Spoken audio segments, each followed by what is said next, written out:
You are entering the cosmos.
Hi. Hello, hello. It's the Dadbod Veteran episode. I know.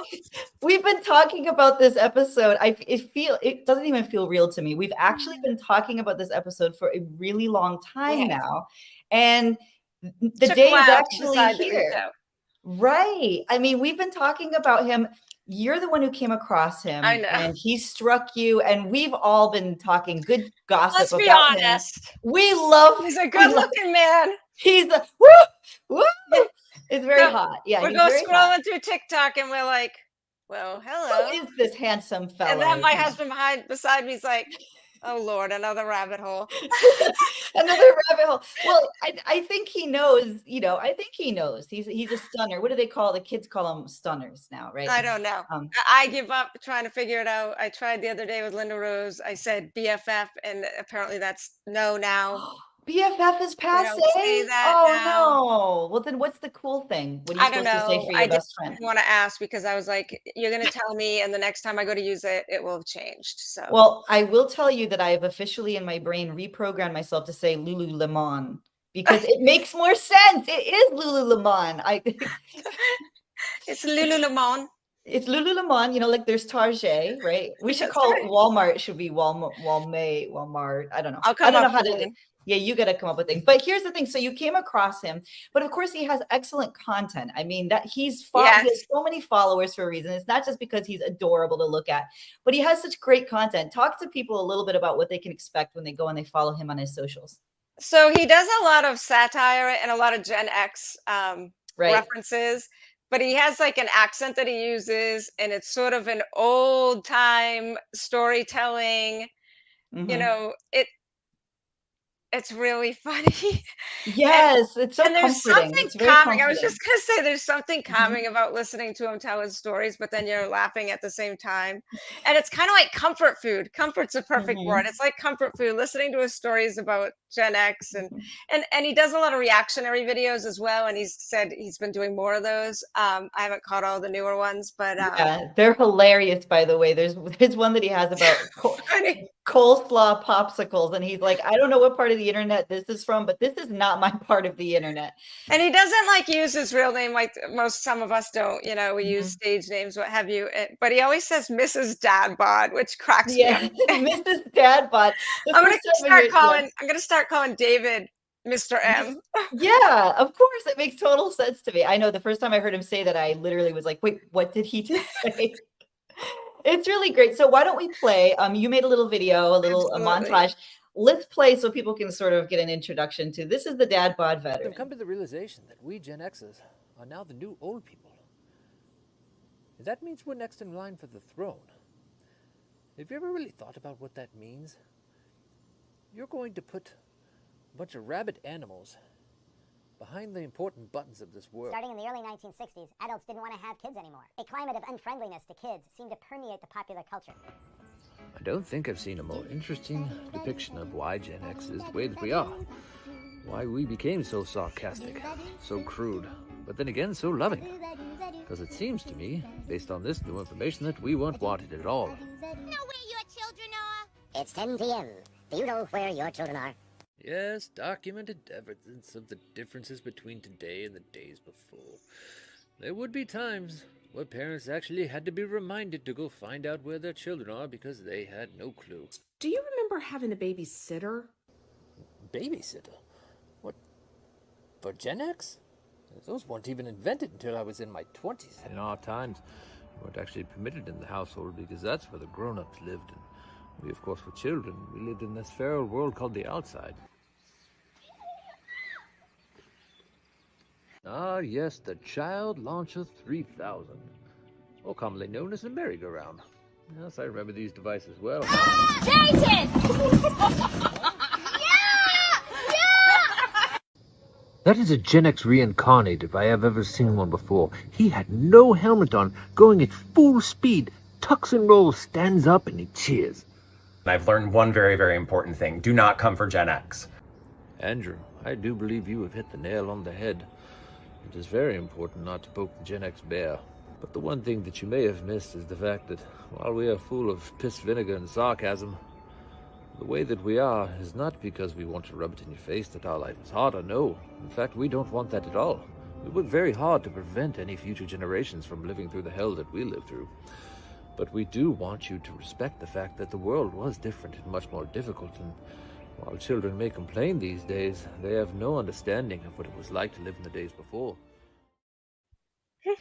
It's like the The Pepperidge days Farm. before. I love The when days he's before. days before.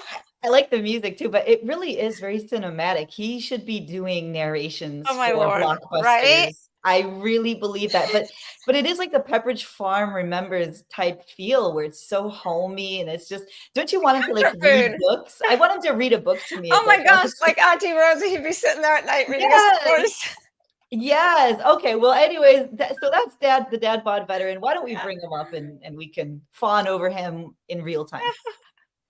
The Dadbod Veteran. Hey! There he is, everyone. Wow, how you guys doing? Much better now Great. that you're here. We've been Great. talking about meeting you forever because you have such a positive vibe. You're so funny. And I do have a leadoff question. Why are Gen Xers so sarcastic? Why? Why? Yes. Well, Why wait, aren't we they? should clarify with the dad bod that you are on the cusp. I'm Of an Gen X. honorary Gen She's Xer. a gray Oh, area oh. where some people debate if she's Gen X or not. You can't Well, really tell. I think well, my wait. personality is like a hybrid, but I always relate better to Gen Xers. Are you a Right. Zennial? I'm a Zennial. I didn't know that You're a was a Zennial, thing. yeah. With an X, I didn't know that was a thing. See, That's a Emma? thing. That's a thing. Yeah. All So, right. so if you look at all the stories, right? There's a story specifically about the Zennials, and those are those cusp Gen Xers, millennials. We call them the demigods, right? Because they're day walkers, right? Because they can still speak the language of the Gen X, and they still write Right. in cursive, but they're not housebroken like the millennials are. I love that. You know, I do have a little bit of this optimism. Well, that's a perfect description of Renee. That's I right. have a little bit of this, like, you know, optimism in me, which is like the millennial thing. But I like Zennials because it makes me sound like Xena the Warrior Princess. I feel like I'm Exactly. right out of a fantasy novel. You're a or something. demigod. Yeah. Thank you for saying that. Okay, so now why are the true Gen Xers, the true blue, why are you guys so sarcastic? Well, it was the language that we spoke. I mean, back in those days, there was emotion wasn't available yet.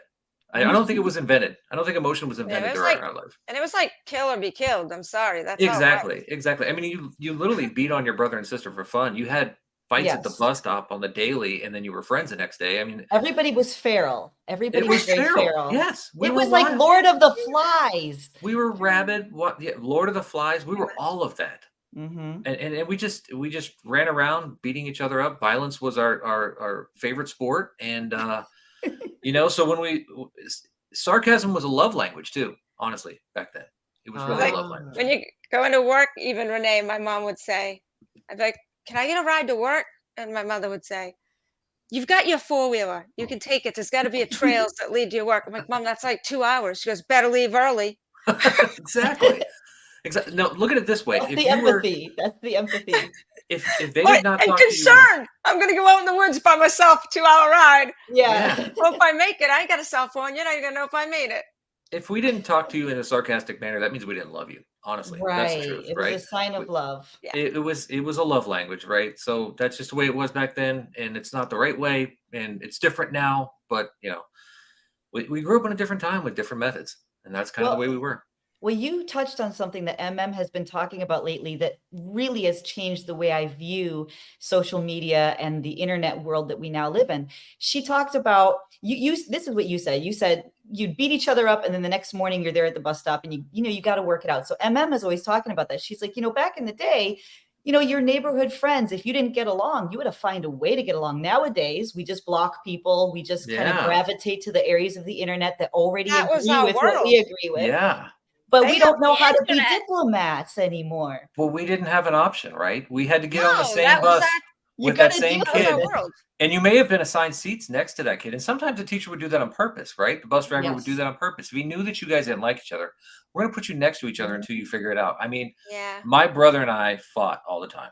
And Yeah. my dad's solution was go outside, figure it out. And if both of you come back, that's great. But if only one of you come back, I know who won. It's true. And that And was the the way it Lord of the was. Flies. There you go. And that's just the way it was. And it's Right. okay. Listen, we didn't have nowadays your circle is worldwide. Yeah. Back then, that was your only friends. If you didn't get along with the kid next door, you'd go hours, days sitting on the front porch by yourself. I mean, Right. there was You had to be a nowhere else to peacemaker. go. There There was was no no phone. other way to connect. There was We no. didn't get to use the telephone. Are you kidding me? If I was on the phone, have mercy.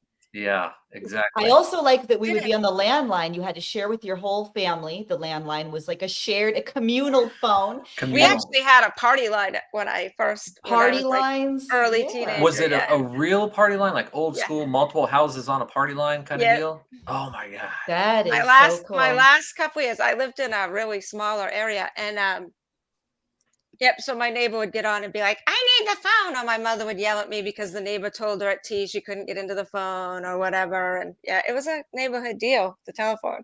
Wow. Wow. And then You- sometimes you'd be on the phone and then one of your neighbors would just sort of be there listening by accident. You remember crossed Oops. wires? Yeah. That was weird. But when baby monitors first came out, I used to pick up my neighbors' whole conversations Oh my God. from their baby monitor. Okay, but somebody said in the chat, Brittany said in the chat, she said, well, that taught us good character. What do you think? Dadbod. well- Should I call you Dadbod? What should I call you? Call me Dadbod. Call me. All right, whatever you wanna call Dadbod. me. I like Dadbod. I think that's fun. Yeah, So what do you so- think? Did it create better character that we had to be diplomats? It created a different character. I'm not going to say any character's better because, in this world, you can't do that. But so it created a character of resilience, first of all, right? We were Mhm. very resilient people. And we were very imaginative and creative people because we had to figure it out. So all of these things compiled together, all of these attitudes, all of the violence that we had to live through, brought us to the point with the character that we had. And I say it's good character, of course. I'm not going to say it's better than the current character because that's kind of judgy. But I'm saying that the character that we had was much different than the people have today because of all that stuff. So yeah.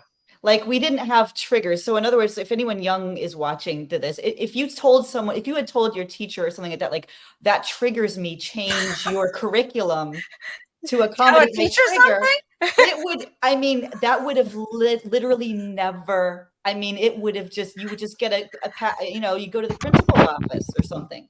Yeah, I can't even imagine. I cannot even imagine.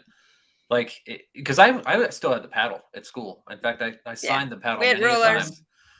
Because that was the punishment, right? You get to choose. You could go into detention or out of school suspension, or you could just get paddled and get it over with. I just got paddled, got it over with. And, it was because of things that you said most of the time, right? It wasn't often things that you did because most of the time you learn how to keep your hands to yourself, at least while people were watching you. But Right. it was things that you said that got you in trouble. And if you would have told a teacher, your curriculum triggers me. First of all, they'd look at you and they wouldn't understand what you're talking about. They'd be like, what do you mean by trigger you? Like, no, it hurts my feelings. They'd be like, yeah, I don't care. Right. And they would tell you to go back to the class. Or they'd tell you to leave the class, right? Mhm. That was the other option back then is if something bothered you, instead of changing the world around you, they would just exclude you from the world. Exactly. Yes. And that was the way it was. So and you'd get punished for questioning the teacher in the first place. exactly. Yeah, if you didn't want to dissect the frog, I there think, were consequences. Oh my God. When you talked about when you talked about character, Renee, back then we had to learn our character. Our character was learned, right? Through experience after experience, failed experience, I should say, most of the time. Failure, failure, failure, failure, built character, built character, built character. Nowadays, they actually get guidance on how to be a good What person. is that? That's right. Yeah. Right? They get guidance. They have resources. They have no. Yeah, and that, you know what? That might have been There was why none we of that. had such diverse characters too, because it wasn't molded in any direction. Mm-mm. We were allowed to be wild. We were allowed to experience. We were allowed to, and not for good reasons, but we had to go do all these things to figure out who we were, whether we were athletic or whether we were, economic, or whether we were the book type person, right? We had to learn all those things through our experiences. And I don't know if they get that anymore these days. If kids get that opportunity to truly experience all those things without being somewhat guided in a particular direction that they're meant to fit in, or they attempt to fit them in. An example, offside example is our parents literally taught us by letting us get burned, right? So there was no, let's block the outlets because, we don't want them to stick their finger in it. Our parents would be like, oh, you're curious? Go ahead, try it. Yeah, go ahead, try it. Let us everything know how once. it goes for you. Try everything once. How'd you like that? That's right. Burn your hand on the stove. You'll do it. You'll do it once. So I'm not saying that's right. Obviously, it's good to protect your babies. Yeah. But yes, if you have any young parents watching, please don't take out the things right now. That's what caveat all those things. Well, another thing too is boredom, right? So I've been thinking a lot about boredom, and they've said that boredom is so good for mental health. It's good for creativity. And nowadays kids don't have access to boredom. They constantly, the second they're bored for a second, they got this. Or what about those long trips that we used to have when we just staring out the window? That was, or maybe there's the radio on. Now the kids have movies, they never have to look out the window and just veg out, right? What about forced boredom, like being grounded? For instance, right? We were talking about this. We're talking about this. When you got grounded back in the day, I mean, it wasn't just like you got sent to your room. It was usually you got sent to your room and your room was like stripped of everything entertaining. Right? You didn't have, my father took the radio and tossed a book on the bed. That was That's right. Exactly. It took everything down but the bed and the sheets. And right, you stayed that way until the grounding was over. And you were just there with yourself and your thoughts. That's all you had. Like, I don't know if like solitary confinement. So again, it literally was. Yeah, you weren't guided in what you did wrong and how to change your behavior. You freaking learned in that room by yourself alone in the dark, waiting for it to end. But what it did, and I remember these times, is it led to a lot of creativity. You had time to think. It doesn't mean you're thinking about why you were there. It meant you were just thinking. You were thinking about all kinds of stuff. And we thought a lot. And that's why we're also okay with being quiet.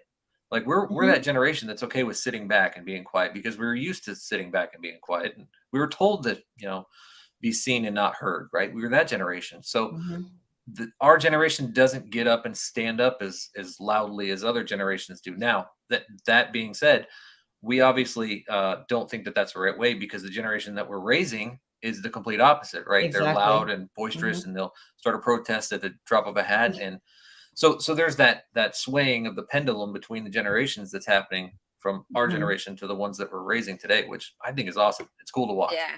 I like to say that we were rebellious, but we had to be rebellious in the underground, right? God forbid our parents found out. Oh yeah. But that rebellion is what led to the generation after speaking up and standing up. Yep. And they had our support. Right. Because they're us with a voice. That's what they are. They're us with a voice. They're all that rebellious stuff that we did and we didn't tell anybody about. They're doing that publicly, and they're doing that without any reservation. I call them the unbridled Gen X, or the Gen X squared is what I've started to call, like the Gen Alphas is the Gen X squared, because those are some wild kids. Oh man, some of these things that I've seen, wild kids, and I think it's awesome. They're going back to the Pharaoh ways. They are. They definitely are. I mean, I know somebody who sent his kids to a Quaker school, and he said that they're doing everything organic. Like they have real friends that they see for years on end. They have like their little cohort, and they do things outside, and they're kind of trying to replicate that. But I don't know how common that is. But there is a backlash. There's a little bit of a backlash. Yeah. The whole pandemic was like, I Mhm. swear every Gen Xer I know was in the background going, they couldn't function. They Mhm. didn't know what to do. Yeah. What do Yeah. you mean I gotta Mhm. teach my kids at home? I'm thinking, we had week-long snow days at home and my Yeah. like, like Yeah. we didn't have internet. There was Oh, nothing. So Mhm. when we were home, God forbid the world shut down, you want to know a Gen Xer. Yeah. exactly. If Yeah. the They will grid know goes how to. down, You we're the can ones you're gonna you want can still around. unplug the world and we'll keep running. That's Yeah. Yeah, right. we'll be fine. Absolutely. In Well, fact, Dadbod doesn't know I live off grid. I live completely yeah. off He lives. grid. Oh I wow, live Yeah. a that's awesome. mile in the woods, completely off grid. That's Yeah. awesome. And everybody That's thinks I have nothing, like I'm living on, a little house in the prairie cabin, but I have everything, folks, I promise. Yeah, you can get a lot of that stuff. I want to try off grid. I want to try a yurt. That's what I want to try. But anyways, okay. Here's some headlines that I saw over the last week, and I want Dad Bod to weigh in on them. They say there's a headline that said the most mental illness ever recorded in children is from this generation of children, number one. And then the other headline was about how children nowadays are more lonely than they did longitudinal studies and stuff, more lonely than any other generation of children that has been recorded, I guess within the last 100 years or so. And that all of the self-help stuff, all of the me first stuff was implicated in some of that loneliness. So what do you do with that type of information? I mean, the kids these days, they are so confident about their needs, about explaining their needs, expressing their needs. And I love that, because to me, I was never like that. I never felt like I could request anything for my needs. it never occurred to me you could be like that. But do you think that maybe we've gone too far?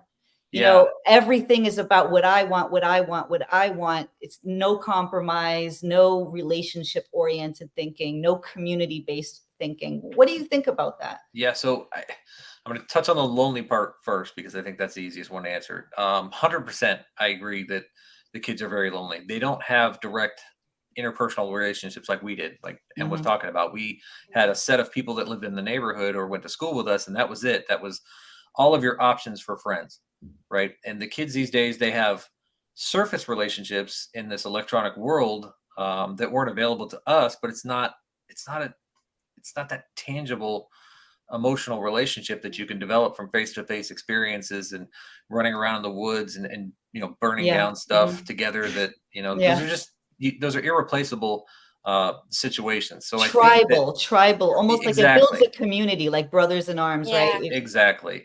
You have all those experiences together. I don't think you can replace that. So I think that the pendulum is swung very heavily in the opposite direction on that one. Now, I agree. I also think that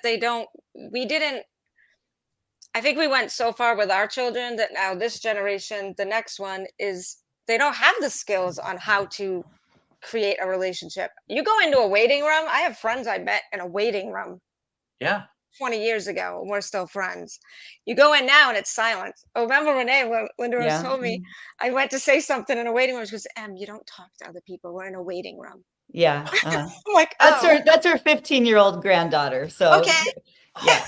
Yes, you're not supposed to be on a phone. You're So not supposed to be verbal. they don't know how to communicate. To have or make interpersonal friends. relationships. And just be able to talk to a stranger and have conversations and be within the same physical space. I mean, there's even anxieties around being in the same physical space as a person that they're not familiar with. And I agree. I think that that's not beneficial to them in the long run, right? Because you and we all know that when we get out in the world, we do have to do those things, right? We have to engage with other people. We have to have face-to-face conversations. We have to work in spaces, depending on what your job and your career field are. You're going to have to be close to people. There's no way to get around that. So I don't know if we're really doing them justice by allowing them to not do those things in their younger years, because that's the critical time to build those social skills and those interpersonal relationships. So I think that loneliness thing is 100%.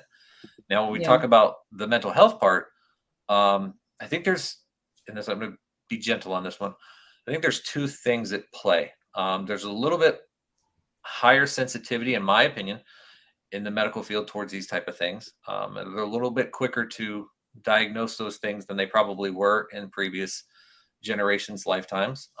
That probably being from there's more science around what's going on, and there's more understanding of those conditions, and there's more, thoughts behind what's going on.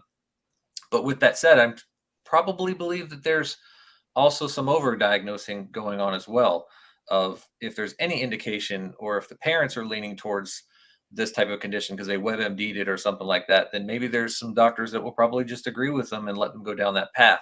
I don't think that's beneficial either, because I think that that's a dangerous slope of allowing the children to create an identity around a mental condition when it may not be fully accurate. And I've noticed that a lot of children in this newer generations, they do kind of create their identity around their condition, instead of, in our time, you could have been something. Like, I was ADHD, 100% ADHD since age 5, took Ritalin forever. But it wasn't me. That wasn't the person that I was, right? I see a lot more children identifying with their conditions these days, rather than addressing them and letting them be part of them, and learning how to cope with those things in the world. Because again, when we grow up, these things, we have to learn how to live with them in the real social world.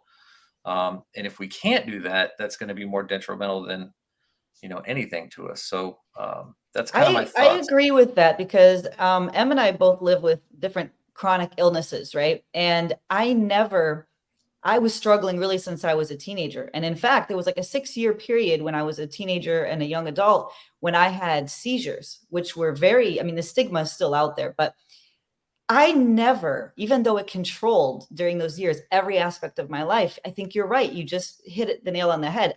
It never would have occurred to me for that to be the first thing that I would tell someone about myself, because I didn't think it was that relevant, even though it was controlling all of my exterior, what I could do, what I couldn't do. But I just never felt that. And so I was always surprised when I saw the younger generations really doing that. And at first I said, wow, there's no more they're taking away stigmas, and they're really sort of getting the word out there. And so I'm inspired by that aspect of it. And I hope that they keep doing that, so that nobody has to suffer silently or be ashamed. Like, if you're epileptic, you shouldn't have to live in fear or have people say, oh, you're demon possessed, or whatever things that people come up with. But at the same token, if that becomes your entire life, Right. and like you said, you have to be very delicate. I can only speak with my experience that would not have worked for me. That's not how I currently work. So I don't want to judge other people, but when you said that, it did resonate with me, that I don't even think I could have done that. I can't remember. I was just going to say, society it just was a different time period. I can remember my sister was very sick when we were kids. The one that passed away, and she, no, it's not, this isn't, don't use it as a crutch. If I had money for every time I heard somebody say that, Right. Yeah. you still need to get up and do what you need to do. Take care of your business. Yeah. And I'm a little desensitized on this topic, right? Because I had a father who had cancer, and he passed away when I was 17. But his mantra was, I'm not a cancer patient. My name is not cancer, right? He did everything with one lung that most, full-grown men couldn't do anyway. And he wasn't going to let that inhibit him from living his life. And I feel like you said, that pendulum is swung so violently that the first thing that they do is introduce themselves as X condition.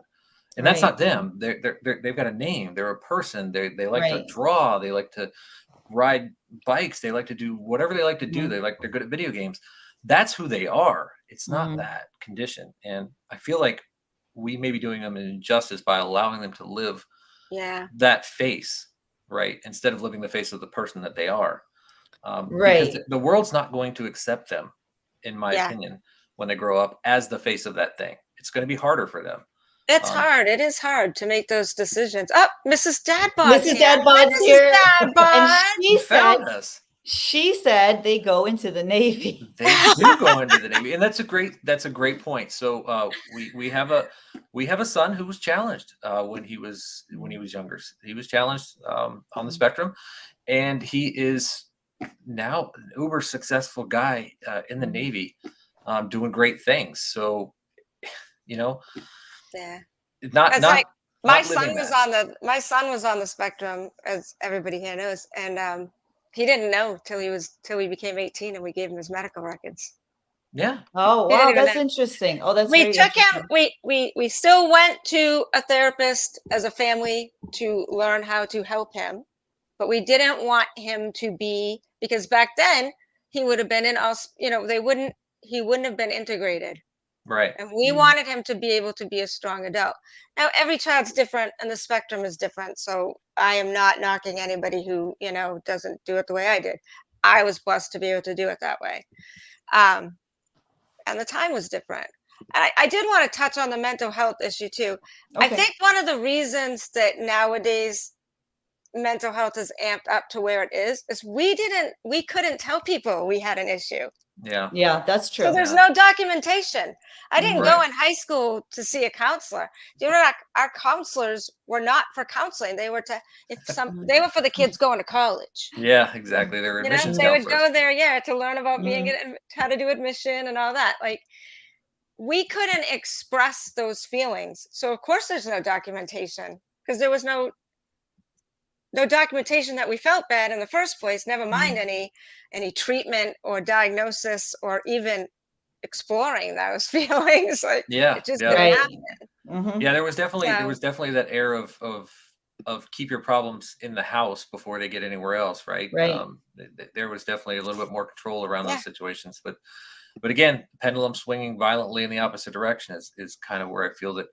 So maybe, hopefully, with the generations in the future, it'll bring it back into balance.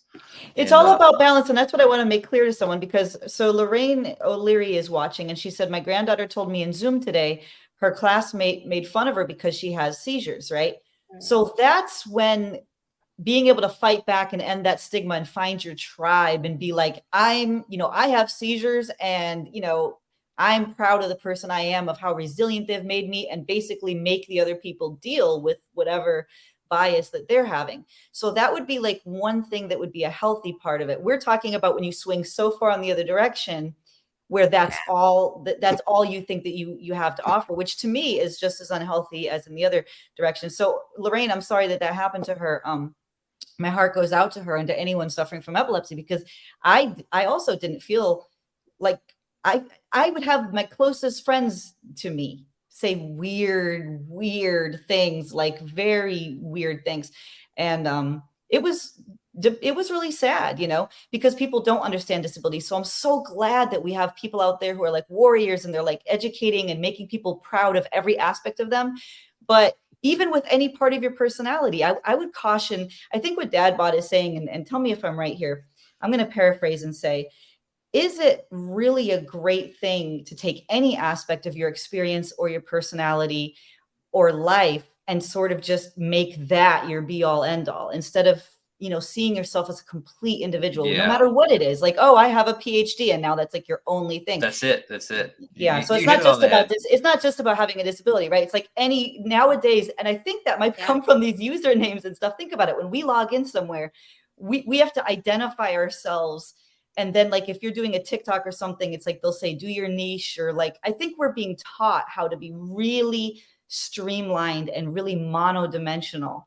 And I'm not sure that that's really a great way forward. It's hard, because we also, culturally, we coach people to pick something in life. Yes. Right. We coach them to pick something in life. And I'm getting older. I'm in my mid 40s now.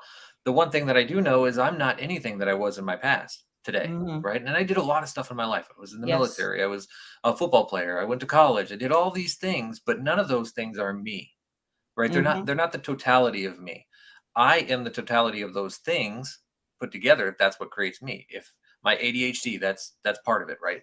My father dying when I was 17, that's part of it. My mom dying all these things are a culmination of what makes me me. It's not any of those individual things separately that make me. So if you're a doctor, great, you're a doctor. That's awesome. You made that achievement, but that's not you, right? You're more than just the doctor. You're also maybe a father. You're also maybe an athlete. You're also maybe this. If you have a condition, you're not that condition. You're also, maybe a cheerleader, or you're something else, right? It's the hyper fixation on that particular part of yourself that I think is what's created some of the scenarios we have in our current culture. Is because everybody gets fixed on their own niche of whatever, be it a medical condition, be it your ethnic background, be it whatever that thing is. You forget that you're a human with two legs that walks just like everybody else, right? And you exist on this earth just like everybody else does. And we are all, humanity together, and that's what makes us awesome. But when we piecemeal ourselves and we create this feudalistic society, that's when I think all the challenges arise, is because everybody's battling each other to be the most important niche, right? Either through the disability or through your ethnicity or through what your bank statement says, right?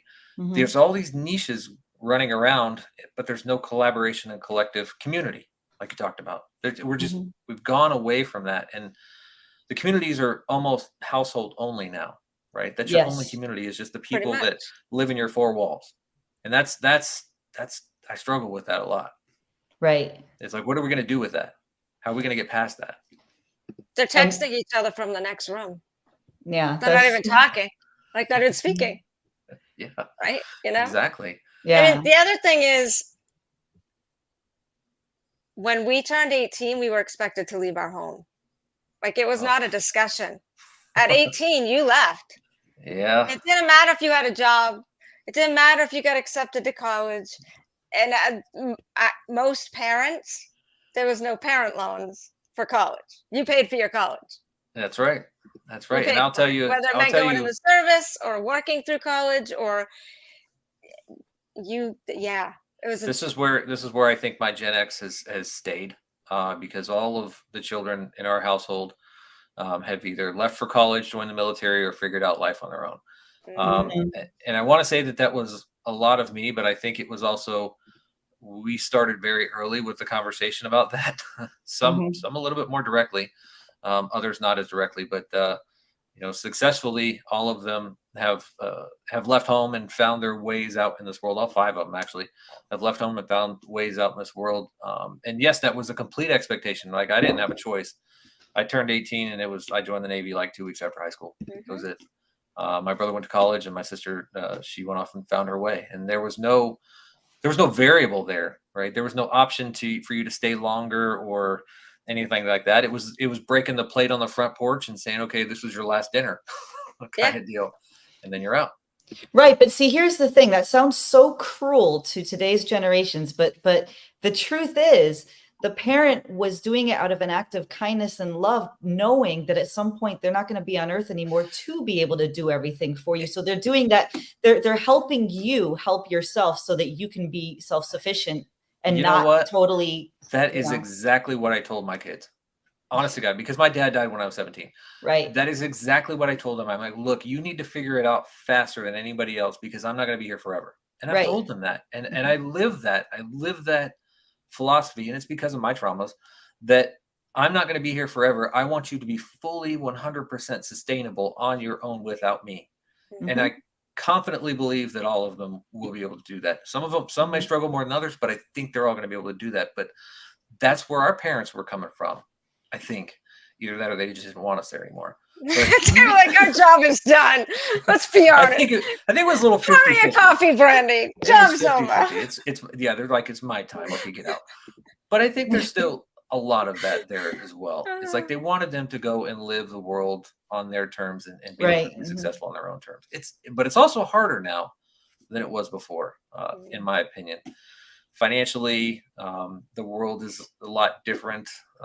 So I think that there's a little bit more of a challenge to the kids these days than there was before. But even with that said, it's not impossible, right? I will tell you. My first apartment, I had 12 roommates, and it was a 2-bedroom apartment. Like, we did not have any money. And nobody cared who I was rooming with. Do you think my parents were like, well, that's kind of unsafe. Maybe you should come home. Your room's empty. No, my mother was like, that's a sewing room. Yeah. Yeah, it gets converted. The rooms get converted really fast. Yeah, get converted really fast. Yeah, no, 100%. As soon as you left, that was the end of your room. I remember that one too. Yeah, exactly.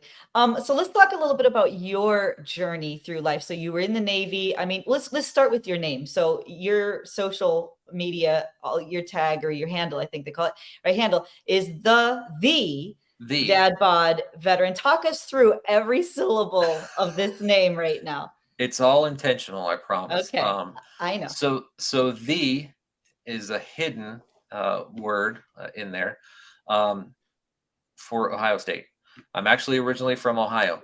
I don't tell many people this. I claim South Carolina all the time, and South Carolina hats, the whole 9 yards. But I was actually born in Ohio. We got an exclusive, Renee. An exclusive. Yeah, this is an exclusive. Don't tell anybody. But Ohio State University calls themselves the Ohio State University. If you talk to anybody who went to Ohio State, they'll go the Ohio State University. So that's where the came from. Okay. Dadbod. The Buckeyes. That's the Buckeyes. The Buckeyes, right? yeah. Yeah. Buckeyes. My mom got her PhD from there. So yeah. And does she say I went to the Yes, Ohio State University? So exactly. It makes sense. So that's now, what they say. Dadbod is exactly where I am in life, is physically. My body is starting to slide from its more strengthened points to its more, beer gut and that kind of thing is going on a little bit here. Bald underneath the hat. I've got a Dadbod. That's what that is. And then veterans, the obvious one. I'm a veteran of the Navy. Very proud to be. Served honorably for a few years, and that's kind of where the name came from. I mean, I was trying to find a name that I believed would connect with the broadest group of people possible, right? When I started this social media thing, it wasn't ever meant to be something that it is today. It was meant to I was just playing around until, it got bigger. And then I needed a name that I felt would touch the most people that I wanted to touch in the groups. And being somebody that's in my 40s and going through the Dadbod life and being a veteran, that's another huge group that I've got going on right there. And then quietly being from Ohio, that's another group that I've got right there. So that's kind of what it is behind the name. Well, thank you for your service, first of all. That is incredible. And anything you want to share we do have veterans who watch. And veterans, tend to they have their own specific needs as a demographic. Em has worked with a lot of veterans. So can you guys talk a little bit to people who are watching, who are veterans and maybe having some of those struggles, not having other people who understand everything that they younger went through. Veterans? Yeah, I think, first of all, in my opinion, and from what I've seen, there are a huge amount of veterans groups out there, especially now with social media. I've done a few podcasts with other veteran-specific podcasters. There's a huge amount of opportunity for veterans to engage with each other, first and foremost. Veterans were raised in their second life, after their home life, in their second life in the military with a very specific way of thinking. And that specific way of thinking was probably more Gen X than it realizes, right? We hide all of our emotions. We are never actually hurt or injured. And even if we are, we're never going to raise our hand and say that we have a problem. And I think that carries forward, especially if they experience any type of trauma while they're in the service, to be able to have that conversation and to be able to reach out to somebody to give them help for those type of scenarios. So what we find is, especially with the combat actions that we've had in the past few wars and few lifetimes, we've got a lot of these people out here that are suffering from those type of things and are hesitant to reach out. So from my perspective, what I'd like to say to every veteran who's listening to this, hopefully, is reach out to me, reach out to anybody in any of these different veteran organizations to at least have a conversation or to connect with, right? And they can hopefully put you in touch with, some more professional help if you need it. If not, you can just be part of that community, right? I'm a veteran. I'm part of the veteran community. I have lots of veterans that reach out to me all the time on any of the platforms and, just hang out and chat with me. I've got a couple of guys that I play Call of Duty all the time with, and we're a bunch of veteran guys. We run around and play Xbox together. It's kind of a dad and a veteran thing that we do. Yep. So there's plenty of opportunity for veterans out there. And I think that We've just also have to make a better effort to connect with them as well, because a lot of them are not going to reach out first. Right. So, That's the thing. That's what I was going to say. I agree with Mhm. everything he just said, and everybody knows they can reach out to me anytime, and I have plenty of resources to pass along. The other thing is checking on each other. We need to check in with each other. I don't. We had a guest not too long ago, Natasha, who lost a few brothers to the 22, and the family and them, they wish they had checked on them, but don't feel that guilt, but do check on each other. If somebody's having trouble, don't just leave them alone. Just keep checking, even if it means you're annoying. Yeah. Just check in on a daily basis. I check into a lot of people that are like, because I work with a lot of like Vietnam veterans, so they're like, really, really. You just called me this morning, when really, they're like, if I didn't call, I would have been like, you didn't call last night, Right. So just check in with each other. And there's so many groups, like Dadbod said, there's so many groups. There's somebody that can do something. If you like playing video games, like he said, there's a group for that. If you prefer to sit down and have a cup of coffee, if you're old school and you want to sit face to face, one-on-one, whatever, there's groups or numbers or resources for whatever works for you. Just reach out. And don't stop reaching out until you're heard. If you Right. don't feel heard, keep reaching out. Somebody is going to hear you and help you. Yeah. I love that. Dadbod, talk a little bit about what being in the Navy, like you said, it's almost like you're reinventing yourself, or you're being born again. You're learning a new life when you go into the military. What's it being in the Navy do for you and for your development, your evolution as a human being? Well, first of all, the military purposely takes you and strips you down to the military in general takes you and strips down everything that you learned in your past life. They do that on purpose because they want to build you back up as a different person. That's called boot camp, as most civilians are familiar with. And in that process, they develop you back into the person that they want you to be. That has, to be honest with you, set the framework for my discipline in life, my ability to go after things without any reservation, right? Because we were also taught to figure a lot of things out on our own. We were taught to also drive and not stop, right? We were used to having that tempo and pace of life, which is what a lot of people, especially that were in the combat unit, struggle with when they get out, is the tempo, right? We were used to operating that there was always a battle, there was always a war, there was always a next, and we operated towards that tempo. And when a lot of people get to the civilian world, they realize that tempo doesn't actually exist anymore. You become kind of a cog in this giant machine called, capitalism and corporate America. You're not really, there's no end goal anymore when there was kind of an end goal in the military. So for me personally, I got discipline from it, and I'm very happy that I did. I have two sons that are in the Navy right now, and they're both going through that process, and it's really cool to watch them go through that process. I also got some of the best friends that I've ever had in my life when I was in the military, and I still am friends with a lot of them to this day. It's kind of funny when I see them pop up on TikTok and they're like, "Hey man, is this really you?" And I'm like, "Yeah, that's really me." And we get to reconnect over this kind of stuff. That's what the military has done for me. And I think that sometimes there's a negative stigma around the military, especially for those who had a sour experience while they're in the military. But, I think there's a lot of, it is what you make of it.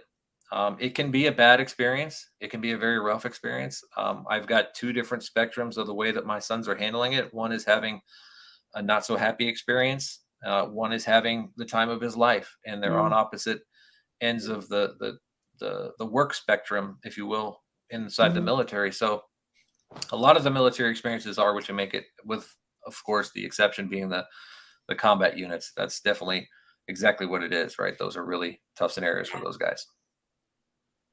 Yeah. Right. Yeah. And another thing is that right now, well, in the last couple generations of wars that we've had, they're sending them back 5 or 6 times. I mean, I had somebody who went 5 times, 5, and then they're like questioning. I go into a meeting and they're like, "Well, why do you think this is happening? What's happening?" I'm like 5 times, buddy, 5 times. Like, why would we start there? So it's using the old school practices that we've always used, but we're not in that same time frame anymore. We're no longer going, coming back, and then maybe you might go again, but the chances are slim, you know? Now Yeah. it's like go, come home, go, come home, go. Like there's no way there's enough time in between to fully evaluate somebody. So Yeah. before they've even been able to be fully evaluated, you're sending them back. Yeah. And And you know, the other thing to remember is that those lot. guys, you know, when they go, they're going, especially the guys in the combat units, they're going with a purpose. And the purpose usually isn't a nice purpose. And when you learn that lifestyle and that skill set, it's very hard to adapt into the civilian world, even if you're back for just that short period of time, right? You've got to Yeah. remove yourself from that tempo, remove yourself from that thought process and that way of life. And you've got to integrate into this, you know, this society that has a lot of social norms and social things that, you know, are unacceptable that you're not used to living in. And so that can be very, very difficult for those guys. Like I said, there's a couple guys that I play Call of Duty with that are, you know, combat veterans, and they struggle a lot, and they tell me about it. And, you know, I really feel for those guys.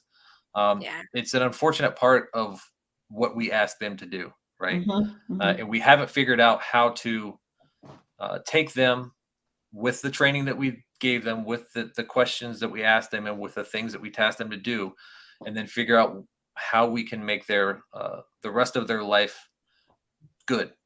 Honestly, that's where I think that the military and the VA especially is failing. Is how do you take somebody who lived through that thing, because that's what we asked them to do? How do you take them and how do you reintegrate them back into society to be successful for the rest of their life? We definitely have got a lot of work to do right there. Yeah, because so many of the things that you're being told are noble and right and true in the military might be the antithesis of what you can do when you're back at home.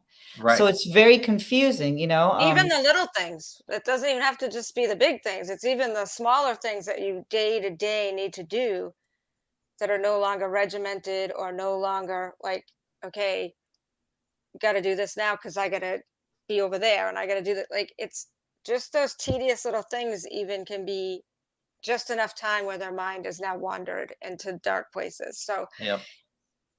the other thing is, a lot of times combat veterans, and again, I speak mostly about Vietnam veterans, but I work with all kinds, but they're taught to be reactionary, right? They're going to be able to react quick. There's no time to stop and, like, you better know what you're doing because you got to react quickly. And then you come home and you're told, okay, got to stop, got to think, and they just don't have that. Like, nobody taught it. You're just supposed to come home and learn it. Right. So you Right. go There from was like no parenting whatsoever to the military who said get, you know, and then you go to war, and then you come home and you're supposed to just know how to behave, like how to live in that world. Yeah, I think There's David no hit it on the head right there. He's talking about maybe there needs to be a new boot camp for the reintegration, and I'll 100% agree with that. I mean, even when I got out of the Navy, there was nothing but a short TAPS class, and Mrs. Dadbod, she's an Air Force veteran. She had the same experience. Oh, wow. A short TAPS class, which is the Transition Assistance Program. But that was like a 1 week, right? And it was really teaching you how to write a resume. It's about all it was, and those kind of things. But yeah, so there definitely needs to be some work done there, to try to create a process to hopefully reintegrate these guys, especially those guys that were in the hard combat, the Vietnam guys, the Gulf War guys, the Afghanistan guys. Yeah. Yeah, and it's interesting that you say that your wife also, and she said us veterans also deal with things through humor. I was going to ask you even before I knew that, is it possible for you, do you think that you would be able to really share intimately or understand someone intimately, like in any way, if they weren't also a veteran? Like, isn't it sort of a deeper level of understanding that non-veterans cannot really appreciate? Is that one of the things that binds you two together, do you think? You know, I've never really thought about that, but to be honest with you, you're probably right. We do have a very sarcastic love language between the two of us, and it is very military-esque, the way that we handle each other. So there could be a lot of that there, to be honest with you, and I could see that playing true for a lot of people. It is difficult, especially if the time that you spent in the military was more than half of your adult life. Right. And it's hard to break away from that. I only spent 9 years in, and I'm in my 40s now, so I'm well past the I've been out for 10 years mark. So I've been in society longer than I've been in military in my adult life. But if you're just coming out and you don't have those skill sets to merge back in, and you are one of those people that were in the hard spots, it's much easier to find solace and comfort in a relationship with someone who is from that group of people, right? It's a lot easier to communicate. It's a lot easier to live life. There's a lot better understanding of the way that things work in your mind and in their mind than there is with a civilian who has no clue as to what that looked like, felt like, or how that mind process works. So yeah, and that makes total sense to me too, because it is such an intense process, and like you said, it's something, your identity is sort of changed or whatever, during this evolution. When you go to boot camp, they have all of that. So I think it's really great that you get to sort of talk, we get actors on here, or musicians, and a lot of them, they have relationships with other actors or other artists or other musicians, because they say, I can't have a conversation, I can't go that deep with, I can't go really deep with someone who would not understand why I have to go on stage and do this crazy stuff that I do. So that makes total sense to me. I think in any sector, if it's so important to be understood, and you're going through experiences. And that leads me to my next question. I mean, talk about your wife and you.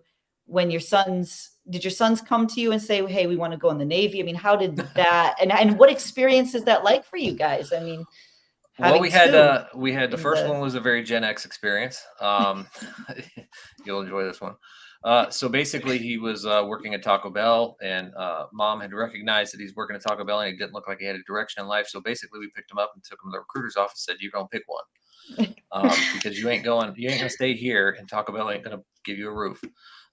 So that experience was very different. The experience with the younger one was the complete opposite. He had been in ROTC. He had always talked about being like dad, and so when it came time that he was going to graduate high school, there was always the plan that he was going to join the Navy. He talked about the Marines, etc. But he did join the Navy, did it very quickly after high school. In fact, that's kind of how the Dadbod Veteran got started, but we'll touch on that in a minute. But the experiences are for both of them were completely different, but both very awesome, right? One did it because he was told to. The other did it because he wanted to. One had a lot more challenges in boot camp and more struggles in boot camp. One has taken it and has made it, the most happiest adventure ever that he could go on. So, but from our knothole, we understand what they're going through, both of them, right? Both being on both on the different spectrums of it. And it's hard, like, especially for the one that's struggling, it's hard. This is Dadbod struggles a lot with the fact that, he's has a really hard work life. He doesn't get very much time off because of his job. He's always at that super high tempo. He's getting worn down. It's a constant reassurance and telling him to just kind of take it day by day. Here's some things you can do. But in the background, she really wants to jump in. Like, I can see that. I can see that part where she wants to jump in and try to save him, and she can't. And that's probably the hardest thing from the parental experience for her, is to not jump in and be able to save him, if you will, because he's adulting right now, and that's the path that he's on, and he's got to finish that path. With the other one, it's just like, he makes me sick. Sunshine and rainbows. So but I understand that part too. He loves it. He loves it, and he does a horrible job. I mean, he's chipping paint and doing all this horrible work, and he loves it. The kid loves it. So it's great to understand where they are. It's great to know all those things that they're doing and how that works and how the military works. But it's also hard to see them when they are challenged and when they are struggling, and when they do go away for long periods of time and we don't get to talk to them. That's probably the hardest part, is not being able to contact them like we want to. We try to. We have great relationships with them. We talk with them all the time when we can. But when it gets silence on the line, that really hurts. But we know why it's there. So I think that while the emotion up front for us is harder, in the back of our minds, we know why what's happening is happening. And so that makes it a little bit easier, but it's still really raw when those times come up. Yeah. I don't think it ever gets easier anyways when you're a parent. No. And the thing is, I know you said your son struggled when he was younger. My son struggled. Um, and he changes jobs all the time. Like he gets interested in something. He's really good at it. He learns things really fast, super talented. But then he's got to move on. So he's got to do something different. He can't be in that same all the time. So it's like a constant rebirth, but he's adulting. So I accept it, like it is. But I, at some point, I think when he was 30, right around 30, I said, this is his life. He's going to Yeah. struggle forever. Like I he's think just never going to not struggle. So I have to accept that and be okay to be there if he needs me. But this is the hand he was dealt. I can't change it. It's no different than I can't get rid of my illness. Renee can't get rid of hers. You can't get rid of your ADHD. It is what it is, and we have to learn to adapt around it. But yeah. it's definitely hard. And being a mom, I can relate to Mrs. Dadbod on that. Well, Yeah. I wanted to ask about Mrs. Dadbod is Air Force. You're Navy. Both the boys went into Navy. Did you guys have like little skirmishes about that? Like, hey, we want him to go into Air Force or Navy. We My husband's had Air Force. I have to be open and honest. we honestly sat them down, both of them, and the first one was he did it himself, right? He went to the recruiter's office, and he was a very studious kid. I mean, he basically could ace high school without even blinking an eye. He was one of those kids, but he just didn't want to do it, right? So so it was a little bit different for him because he basically went to all the recruiters' offices and he said, "Show me your hardest job." He wanted to be challenged in life, and so the first one was the Army, and the Army was like, "Yeah, I got nothing." For somebody of your education stature, they're like, "I got nothing." We didn't even go to the Marines because I said, "Look, don't even worry about the Marines. We're not going that way." Went to the Air Force, and they had a nuclear forensic job, which was kind of cool. You trace down nuclear radiation clouds and stuff like that. That's if it so ever did cool. happen. Yeah, I didn't even know it was a job. No, me neither. There's a job for everything. And then he went to the Navy recruiter and said, "Tell me your hardest job." And the Navy recruiter literally like blew on his knuckles and he's like, "Nuke."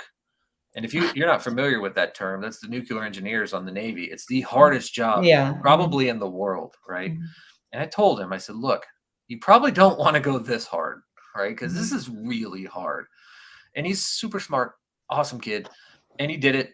And now he's in the nuclear field. And he hates it, right? And I said, it's going to be a hard life. It's going to be a hard life. But he said, "No, I want to do it. I want to do it." But we did. We sat down with both of them, and we said, "Look, here's the pros and cons to each one of the branches. Our personal thoughts aside, here's what we think you're going to get the most bang for your buck out of based on what you say that you want to do in life. Here's the one that's going to be easy. Here's the one that's going to be you sitting in a sandbox somewhere in the middle of Afghanistan, trying to take a hill that you can't take, right? There's those things. We would prefer you to go this route, but ultimately it's your choice, right?" And they both made the choice to go Navy. One because he wanted to be challenged. The other one turned out to be a different story completely. His path was very, I bless his heart. I love him to death. He went into the recruiter's office and he wanted to be a certain job and he had to get a certain score in the ASVAB. And he took the test and he was only 2 points away. And so he's like, "I'm going to take the test again." Okay. So now he's 5 points away. And the way that it works is every test that you take, you only get the last test score. So he kept doing it. And he took it 6 times. And his score kept dropping every time. And he got so far away from it that he literally almost couldn't join the Navy. Wow. So the poor kid had to go in with the no job in the Navy, which is a deck seaman is what he is, a bosun's mate. And he chips paint all day. But he's the happiest kid in the world. He just loves it. He's like, "I'm chipping paint. I'm hanging off the side of the boat. I'm doing all this cool stuff." And so we 100% had those conversations with both of them and said, "Look, our opinions aside, our thoughts aside, this is what we think each one of the branches is going to represent for you and what your opportunities are going to be with each one of the branches. You make the decision." So, yeah. And luckily they did all of their stuff right after high school. That's really cool. Yeah, that's fantastic.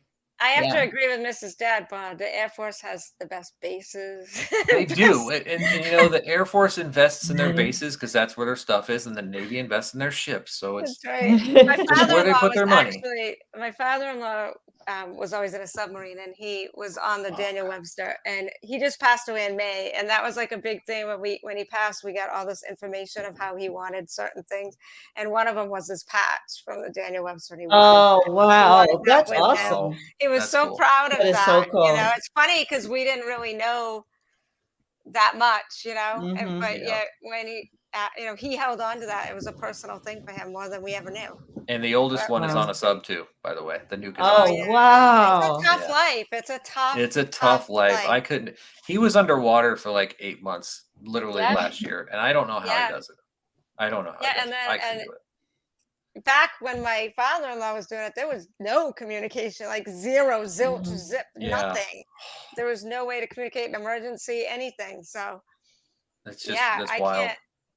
It's See, crazy. see, but how can anyone compete with that? I knew someone who was a veteran, and he said everything was adventure, adventure, adventure, and then he comes back here and he said he can't find anything to really stimulate him to that same level. Oh And no, I'm thinking, you're on a sub, you're doing nuclear stuff, and it's like then you're going to come back here. So I'm starting to understand this. yeah, we had we've in my day job, we just hired a guy on our team who's an ex special forces guy, and he was candid in the interview. He said, "Look, the biggest thing I'm gonna struggle with is not gonna be the work. It's not gonna be what we have to do. It's gonna be the fact that I don't know if I'm gonna be able to slow down to the Right. point where you guys need Tempo, me to slow tempo. down." Yeah, Yeah. because he's just so used to that tempo, just Hmm. always that constant rigid tempo. So, yeah, I completely understand that one. Yeah, that makes total sense to me. It's been over an hour and it's just flew by. I thought I I was like know. seeing things when I saw that, but what would you like to cover that we haven't covered, that we didn't get a chance to cover? I'm pretty open. I loved the fact that I had the opportunity to talk to you guys. The Thank one you. story that I definitely like to share is how the Dadbod Veteran got started. And Yeah, this I is where wanted to ask you about your social media journey too. You've had so many lives, sort of, but yeah. yeah. So I'll take it back, right? So this has a lot to do with that youngest son. So I had started playing on TikTok February-ish of last year, and I wasn't doing anything special, right? I was messing around with it, doing a couple of things here and there, and then my son, the youngest one, like we talked about, he joined the Navy. He originally was planned to go in August. He graduated high school in May. He was originally planned to go in August, but they had told him, "Look, if we get a slot, we can have you leave early, and you'll get a big bonus." But they also told him, this isn't likely, but it could happen. So we're always working towards this August date of us being empty nesters for the first time ever. Mhm. And to mind you, I'd been a parent since age 18. That's when I had my oldest, my daughter. So I've only known a life as a parent. Right. And he called me from work one day. It was on a Monday. And he said, "Hey, Dad, they got me a slot. I'm going to leave." And I'm thinking, okay, he's going to leave in a week or so or something like that. He says, "No, I'm leaving on Wednesday." And this is on a Monday. Oh my And gosh. so I had Welcome to the planned military. to have the entire summer with him to go Yeah. and do these last things, because I know once a child leaves home, he never comes back as your child. No matter if he's That's visiting true. or not, he's not your child anymore. He's a person of the world. He has his own life. He has his own things. He's not the same the same boy. Your relationship changes. And I knew that. I knew that was coming. So I didn't get the opportunity to have all of those experiences that I wanted to have with him over the summer. And he left. It was a very hard event for me. Mhm. And it was the first time that he didn't let me walk him into something, right? We were very close. And when we Right. were at the recruiter's office and we're dropping him off, and all the families there, and we're all saying goodbye to him, and I said, "Okay, let's go." He goes, "No, I got this, Dad." And I literally like broke. I broke. I was like, Mm. oh my God. I was like, "You don't want me to walk you in, make sure." He says, "No, I got it. I got it. I'm Wow. gonna do this on my own." So we had to stand there and watch him walk away for the first time ever. It's eerie. It That's hurt. intense. So That is intense. so intense. The hardest part for me when my kids became adults was like on their own adults is like when I dropped him off at college. My daughter went in the boot camp. I was the first time when I was sitting home and it was like late at night and I couldn't sleep because I had, I was nervous, worried, whatever.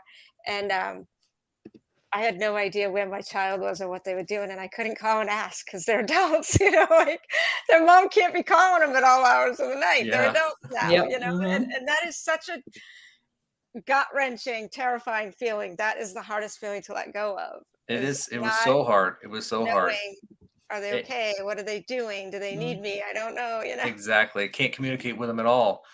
And so I went back to the house, and that's when it hit me. I didn't have kids anymore. And again, I didn't know an adult life without kids. I'd had kids since I was 18. And I went down. I mean, it went down spiraling. This plane was going down, and there was, there were some moments where I was like, do I want to do this anymore? Kind of situations. And I realized at that point that there was going to be another life that I had to live. Right. I had lived my childhood. I had lived my parent life of being a parent, but now I'm going to have to live another life. And so I started shifting my focus mentally to what could I look forward to in life next, other than, the end of life. And I started thinking about grandkids. And so I was like, this brought a smile to myself. Oh, grandkids, this is going to be awesome. Yeah. I have little. I can verify that it's awesome. Exactly. I can't wait. I still can't wait. There's going to be little people like me running around, and I'm going to be able to bring them up and help guide them. And then I'm going to sugar them up and give them back. I was so excited. I finally got to look forward to something. And then one day I was playing on TikTok, and this person asked a question, and I stitched it. And it was, tell us about how they used to deliver pizzas before GPS. Oh, yeah. This story. I've seen this one. And I stitched it, and I used the voice like I was talking to my grandchildren on the front porch. Yeah. Which is a dream of mine. It's a dream to be able to talk to my grandchildren and tell them the stories about how the way the world was when I was a kid. And that's where the voices of the Dadbod Veteran came from. But that video went viral. I got like 3 million views on it in like less than 3 days. Wow. And it wasn't just that video. It was in the comments. People started asking me to tell other stories. Yeah. They're like, tell me the stories of the merry-go-round. Tell me the stories of Red Rover. Tell me the stories of Jarts. Tell me the stories of Recess. Milk being delivered. The milk being delivered. All these stories. Tell me about Blockbuster. Tell me about, hair bands in the 80s. They asked for all these stories, and some of them I experienced. Some of them I didn't. But I kept telling these stories from the perspective of I'm telling it to my grandchildren. Right on the porch. Wow. That's why I'm always we feel that. We feel that, right, I didn't know that, like but that's what it's a very comforting. It's a comforting, nostalgic feeling, and some of it's I've splashed some humor in there every once in a while to try to embellish a little bit on the stories, but that's where it all started from, and that's what it's always been. It's always been me. Whatever I'm doing, whatever video I'm making, I'm telling a story to a bunch of little kids who probably don't understand what's going on, or the newest ones are I'm reacting to the way that the world is from that grandfatherly perspective of how I think the world should be, and it's always from that viewpoint, and that's what got me here. It's all my son's fault. Yeah, be prepared, Renee, because whenever he does any type of show or speaks in his normal voice, there's going to be comments. Wait a minute. What happened to the voice? That's not the voice. Yeah, That's that's the not voice. the voice. What? I'm broken. They're like, people get so upset. I'm like, no, it's really. Trust me. I don't actually talk like that on my daily basis. Yeah. So It cracks me up. How did going viral change your life? Good question. I want to know. I really want to know. So it's not as glamorous as you think. Let's say it that way. First of all, I'm a normal person. I have a regular job. I live in a house, and I bought the house before before this whole thing happened. My life hasn't really changed that much, except for the fact that I spend a lot of time on my porch. Right. We're slowly getting to the point where people in town are recognizing That's me. funny. Like my neighbors, for instance, now know that I live in the neighborhood. There's an influencer in the neighborhood. That's what they said. They're like, dude, do you live at this address? And I'm like, yeah. Who are you? Yeah. Why are you doing Oh, you're this? my neighbor. And we only have a couple houses in our neighborhood. It's kind of out in the country. And I said, yeah, it's me. Don't tell anybody. because I don't want anybody to come here. But no, they're really cool guys, and that's probably the biggest change is there have been times where people have come up to us out in public. I'm always out with Mrs. Dadbod whenever we go anywhere. So they've come up to us in public, and I've started to get this feeling of when people look at me, like, are they thinking what I'm thinking? Are they thinking about the TikTok thing, or are they just looking at me in general? Because there's been people that have said that to me. They'll come up and be like, were you just at this gas station, or did you just go through this car wash, or do you drive this truck? And I'm like, yeah, I do. Yeah. So like, I just saw you. So that's probably the biggest impact. But I think that we keep to ourselves a lot out here in the country, and that's probably helped us a lot. But we're starting to get to the point where we're doing these podcasts, and we're doing, I actually have a speaking engagement in December in Colorado that I'm going to talk about generational differences and how to communicate with generations to a bunch of probably boomers or older than boomers, the silent generation of farmers, and try to help them out. So we're just now, I think, cresting that point where it's going into to a different level. So ask me in a year if I'm still doing this, We will. what life is like, and I may be able to tell you a different story. Well, I want to know what Mrs. Dadbod thinks about the whole thing. So initially, and hopefully she doesn't get mad about this. Initially, she was very hesitant to it. She did not have a warm fuzzy to this. She was afraid of the exposure. She was afraid of, stalkers and a lot of the bad things that can happen to people in the social media world. She was very hesitant towards me doing it. But I said, trust me, let's just do this.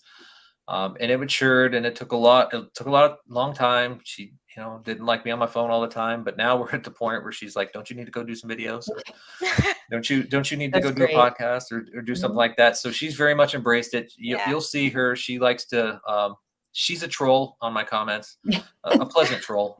She likes to, kind of coach people or give them guidance through the comments. So she's got her own social media accounts that are Mrs. Dadbod Veteran. And she kind of is just a full-time supporter in the background of it. We meet so many people who are in entertainment or something like this, where they're forward facing, they're front facing, they're fan facing, and having family that supports you versus family who is either jealous or trying to hold you back or resentful of that attention. It really is very, very difficult to keep going forward. Yeah. So you're so blessed to have access to a family that really is on board, and to the point where she's even putting her handle as, Mrs. So I love that. And I think that's a huge game changer. Yeah, it's super helpful. I don't know if I could do it, or I don't know if I would ever gotten to this level without her being on board.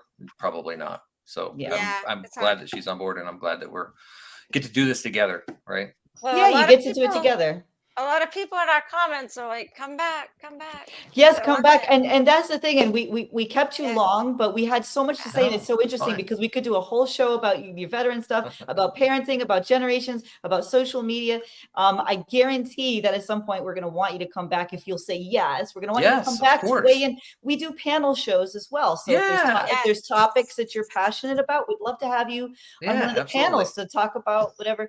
So, definitely. We want to promote you too. So if you have something coming up or anything that you need to promote, just give us a holler. Absolutely. Exactly. And so we want to tell our audience, because they keep mentioning that, yes, you're going to see more of Dadbod. And until then, go and follow him so you can get all of your Dadbod needs fulfilled before he comes back to Cosmos. But this is great. And of course, we'll be making clips on our Insta and our TikTok. And so people can also follow us there. But yes, thank you so much for being here. And a special shout out to Mrs. Dadbod Veteran, because you're right. She was adding to the whole conversation. It was fantastic. Yeah, it was very much a lot of fun. Thank you guys. I really appreciate it. This is awesome. This has been really cool. Thank you so much. I'm really grateful that you came on. Like I said, we had talked about it for a long time, but I know, I can't believe it finally happened. I don't know if he does them. And then I'm just reaching out. No, we're doing it. We're going all in. So thank you so much for being here. And thank you everyone for tuning in. And a special shout out to the replay squad. We don't want to forget you. Dadbod. And Mrs. Dadbod. That's right. Good night, everybody. Good night.